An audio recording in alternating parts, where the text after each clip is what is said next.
to Metal Ben's Chronicles, coming at you from the Metal Ben Mobile on this gorgeous Saturday afternoon, where metal lives. That's right. Now, this review is going to be a little past due to the fact this celebrated its 40th anniversary last month, actually. August 12th to be exact.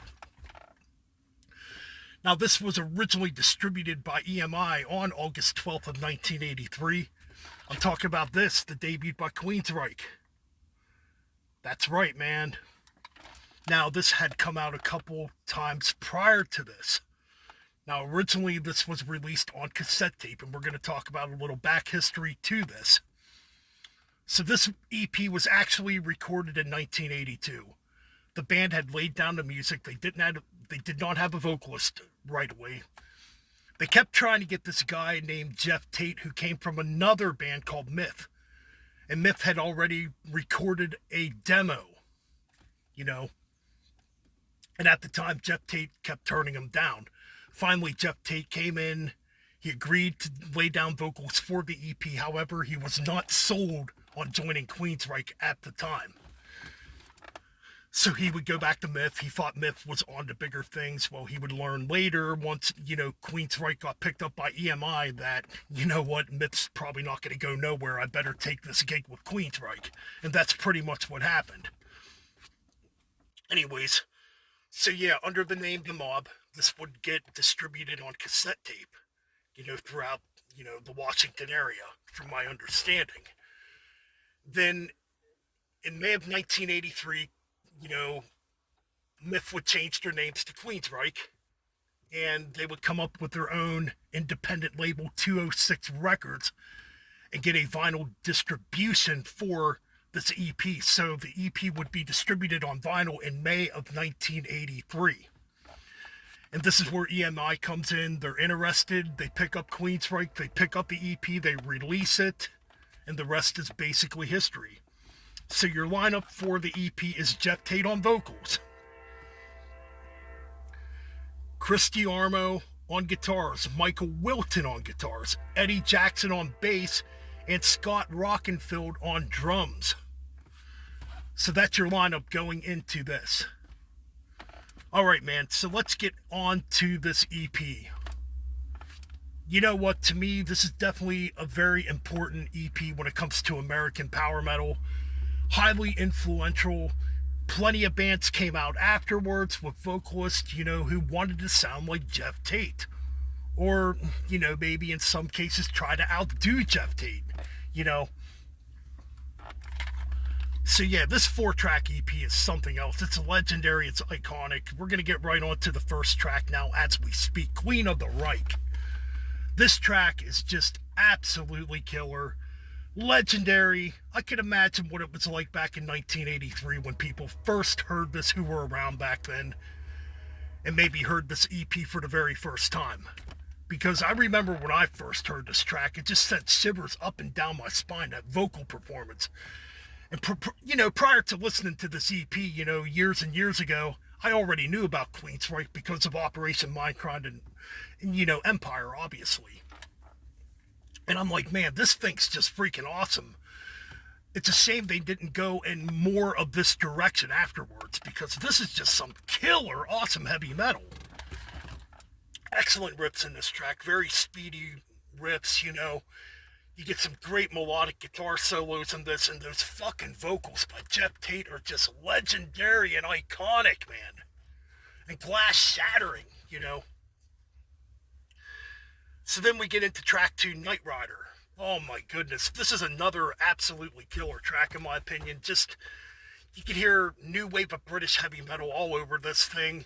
The beginning kind of sounds pretty doomy at first, you get some pretty dark riffs in the beginning, then it speeds up and, you get this kind of Iron Maiden feel to it, you get some excellent lead guitar work in this track too, some twin guitar leads going on, just really good stuff, and another outstanding vocal performance by Jeff Tate. Blinded is next. Probably the most aggressive track on this record, It has a pretty heavy riff in this track, very new wave of British heavy metal sounding, obviously. You know, I kind of think of Angel Witch and a band like that. Maybe even Merciful Fate to an extent when it comes to that riff. It's pretty heavy. But man, the climax in this song, just how it builds, is just absolutely impressive. Again, a pretty fast-paced track, but man, like I said, that ending climax, how it builds and builds and builds, and then it explodes like a nuclear bomb. You know, just one of the coolest endings to a track.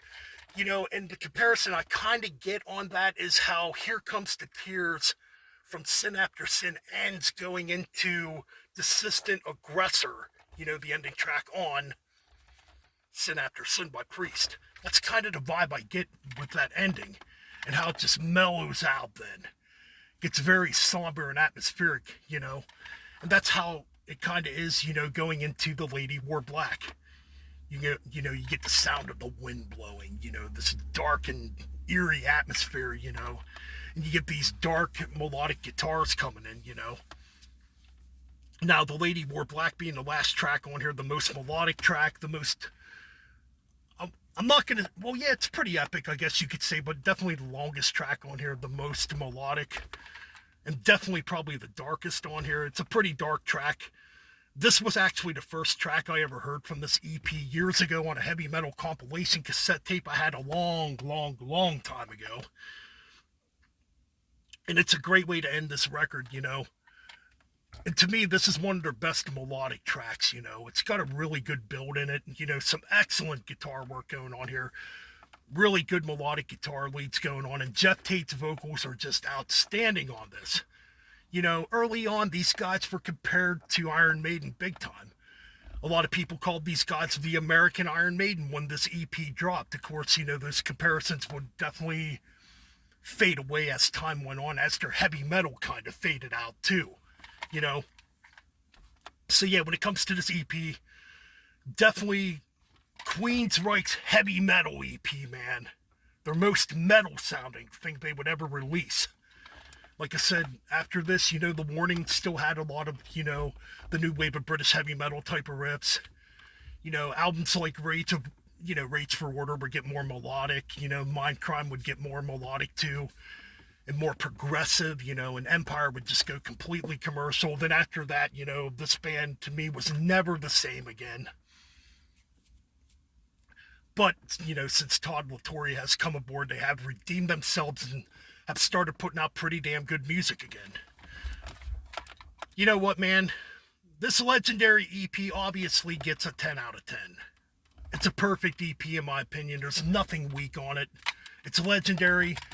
It's one of those EPs that definitely helped pioneer American power metal, maybe even like, you know, the more heavier sounds of power metal to begin with.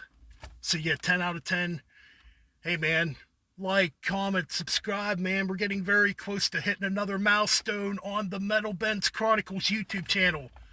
We're only like 8 subscribers away from 800 subs. So definitely subscribe and keep it freaking metal. And keep on banging those heads.